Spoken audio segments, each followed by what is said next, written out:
क्या देश के युवाओं को समान अवसर नहीं मिलना चाहिए? आरक्षण का मुख्य उद्देश्य था कि पिछड़ों और अति पिछड़ों को मुख्य धारा में लाना। लेकिन क्या इसका सही उपयोग हो रहा है? क्या किसी जाति को गरीब, अति गरीब या किसी दूसरी जाति को संपन्न मान लेना बिल्कुल सही है? कोई पढ़ा लिखा इंसान बेरोजगार बैठा है और उसके स्थान पर कोई दूसरा व्यक्ति जो उसके योग्य भी नहीं है वो ले लिया जाता है। बस उसकी काबिलियत ये होती है कि वो उस जाति या उस समुदाय से आता है जिसको हमारा संविधान बाय डिफॉल्ट गरीब मान लिया है। क्या ये बिल्कुल सही है? क्या ये देश के विकास के लिए खतरा नहीं है? क्या देश के युवाओं की प्रतिभा का हनन नहीं हो रहा है? और इस तरीके से अगर हम करते रहें तो जितनी भयावह स्थिति अभी हो रही है, आने वाले समय में शायद हमें इससे ज्यादा भयावह स्थिति देखने को मिल सकती है। कि अगर हम आरक्षण के दम पर सीटों को भरते रहें तो ये जो लोग पढ़े लिखे होते हैं, जो बेरोजगार बैठे होते हैं, इनकी संख्या कितनी बढ़ जाएगी।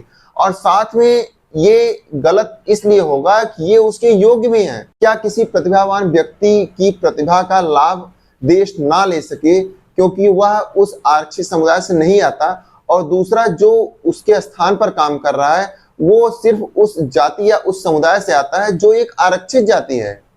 क्या ये देश के युवाओं और देश की प्रतिभा के साथ सही हो रहा है? दोस्तों, देखा जाए तो आरक्षण को पूरी तरह से देश से समाप्त कर देना चाहिए। आरक्षण नाम की कोई चीज देश में नहीं रहनी चाहिए, क्योंकि आरक्षण देश के प्रतिभा के लिए बहुत ही घातक है। लेकिन मौजूदा स्थिति को देखते हुए आरक्षण को पूरी तरह से समाप्त नहीं किया जा सकता, इसलिए मेरी सरकार से कुछ मांगे हैं। उसकी वजह से आरक्षण को धीरे धीरे देश से हटाया जा सकता है, और इसकी वजह से एक ऐसा समय आएगा जब हम आरक्षण को पूरी तरह से समाप्त करने के योग्य हो जाएंगे।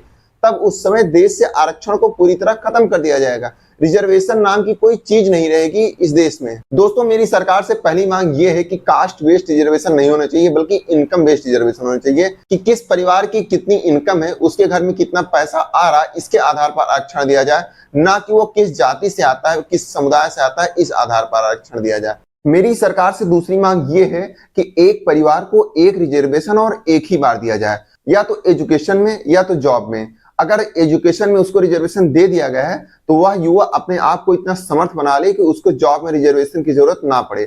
और अगर किसी के माता पिता को रिजर्वेशन दे दिया गया है और वह मुख्य धारा में बिल्कुल आ चुके हैं, तो उनके आने वाली संतान को रिजर्वेशन ना दिया जाए।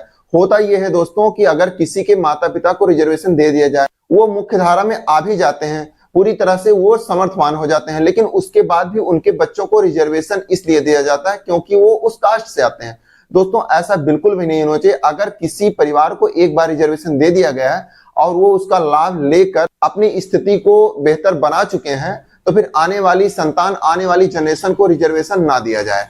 दोस्तों, मेरी सरकार से तीसरी मांग ये है कि रिजर्वेशन को हर 10 साल पर रिव्यू किया जाए। ये देखा जाए कि जो रिजर्वेशन हम युवाओं को दे रहे हैं उससे उनकी स्थिति में कितना सुधार आया है, और अगर उनकी स्थिति बेहतर हो रही तो उनको फिर रिजर्वेशन से बाहर किया जाए, उनको जनरल कैटेगरी में मूव किया जाए, ताकि धीरे धीरे हम रिजर्वेशन को बिल्कुल देश से खत्म कर सकें। दोस्तों, मेरी सरकार से चौथी मांग ये है कि सरकार ये चीज स्पष्ट करे कि जो रिजर्वेशन देकर हम युवाओं को आगे बढ़ा रहे हैं, उनको अभी और कितना समय तक रिजर्वेशन दिया जाएगा ताकि वो अपने आप को बेहतर बना सकें और मुख्य धारा में आ सकें। ये चीज गवर्नमेंट हर साल पब्लिश करे।